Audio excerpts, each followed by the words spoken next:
Hey everybody, Cyrus Bonet here with Veterans Agents. Today I'm going to go over disclosures and buyer agency agreement. I'm going to dive right in, so if you guys have any questions, need anything discussed in more detail, feel free to reach out to us. I'm going to keep this simple and sweet. And to start off with, you should never sign a buyer agency agreement unless you know your real estate agent, know who you're working with, make sure that date is going to work out for you. Make sure you're Googling that person to find out their reviews, their past sales, what their history is like, all right?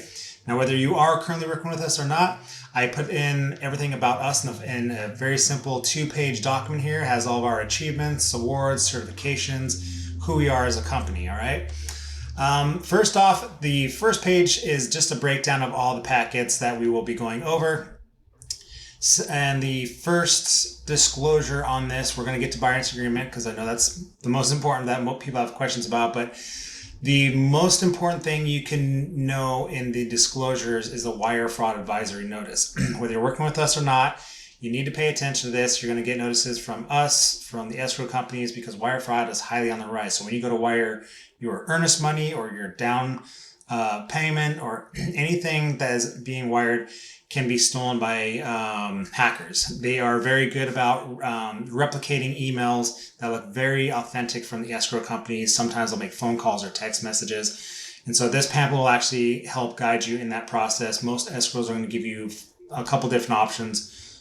A wire, which is the most important one to be scarce about. They have applications you can download to send them that way. Overnight couriers, bring it directly into their office. And so the most important thing is what you can do is Google the escrow company that you're under contract with, call them and verify any emails is actually them, verify the numbers and anything like that. This is really important, not only up front, but when you go to closing as well. Often they'll give you a wire bank instructions right there at the table that you'll need to follow. And if they try and change it to you in an email, that's kind of a red flag, all right? Make sure you're communicating with your real estate agent if you see any odd changes like that. So that's wire fraud, very important. Next, inspector referral disclosure. If you have a home inspection, these are our top 3 home inspectors. I've worked with them over 10 years. All of them, they are all very well versed in their jobs. I've added, subtracted people over the years, and these are my top guys. You don't have to use them. These are just our top recommendations. Unseen property acknowledgement. We deal with a lot of PCS moves. I was the nation's first dedicated military realtor, so I've been doing PCS videos and sight unseen purchases for a very long time. This just kind of goes over that we're not liable should you not like your home after the purchase. We do the best we can in our videos. You can find our YouTube channel where I go through properties with details and videos to kind of help get people up to speed. So this goes over that acknowledgement. All right, now the buyer agency agreement.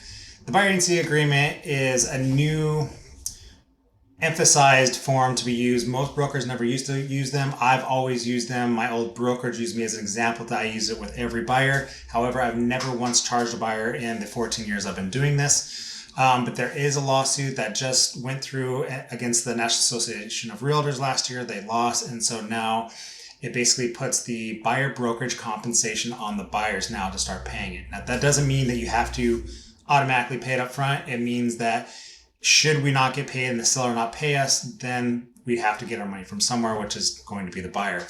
To date, we have yet to charge a buyer any compensation. Our job as professional real estate agents in this industry doing our jobs is to negotiate that the seller pay this. So far we've had 0 commission, 0.5 commission, 1% commissions. Industry standard around here is 2.5% commission. You shouldn't be signing buyer agency agreements for over 2.5%. It's greedy. But nevertheless, we have negotiated whatever that commission deduction is. We've always had the seller pay for it, all right? So that is just a little bit about buyer brokerage agreements. There is a term limit. We can do 60 to 120 days. It's a collaborational relationship. We work hard for our clients, and so we don't deviate much far from the 60 days unless there's some unique situation, all right? So the biggest thing to take away from the buyer agency agreement is the term and the exclusive agency agreement. We work with you exclusively. We don't want to share you with other real estate agents because it's not fair to us to do all this work and not get paid for it, basically. And so you will be hard pressed to find any real estate agent do a non-exclusive, right?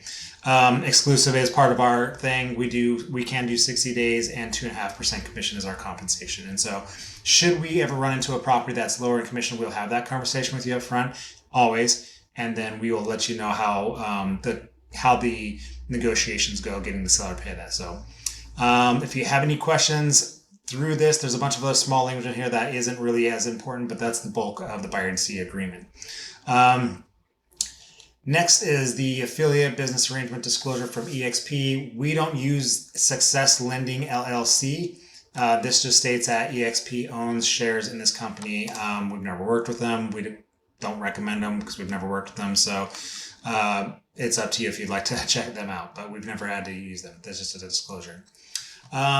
The non-MLS form disclosure form, this is primarily for builders. If you're buying a brand new home, we have to have you sign this because Northwest MLS forms are designed to help buyers, and that's what we're fully trained and vetted through.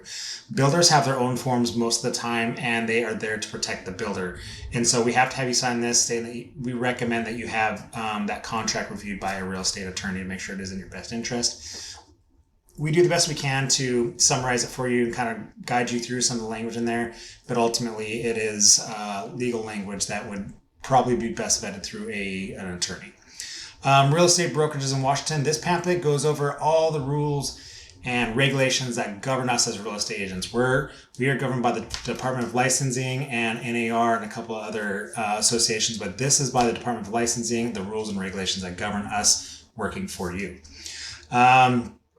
All right, the next is going to be lead-based paint. If you plan on buying a home before 1978, this goes over how the likelihood there's going to be lead-based paint there. This is the do's and don'ts. If you're going to remodel, make sure you're masking up.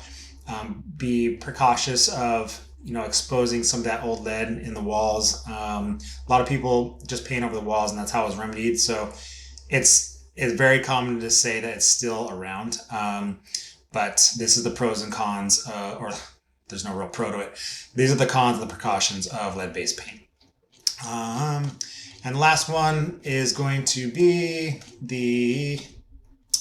before you dig, get to know what's on the ground. This is going over having a sewer scope done. If you're going to have a home purchase, it's good to have the sewer scope, especially in Tacoma and some of the older neighborhoods. Old pipes in there are bursting, breaking, trees are growing through them. It's not uncommon for some people to actually have their septic tanks scoped for their drain fields, just because we have very wet weather, lots of roots growing through here, ground shift, that kind of thing. So if you're having home inspections, it's wise to have a sewer scope done as well. Now, there may be more disclosures coming down the channel in real estate. The industry is changing, so if there's anything that is in your disclosure packet we've sent you that we have not gone over in this video, reach out to us. We will explain that to you. If you have any questions about this, reach out to this. We will explain this to you.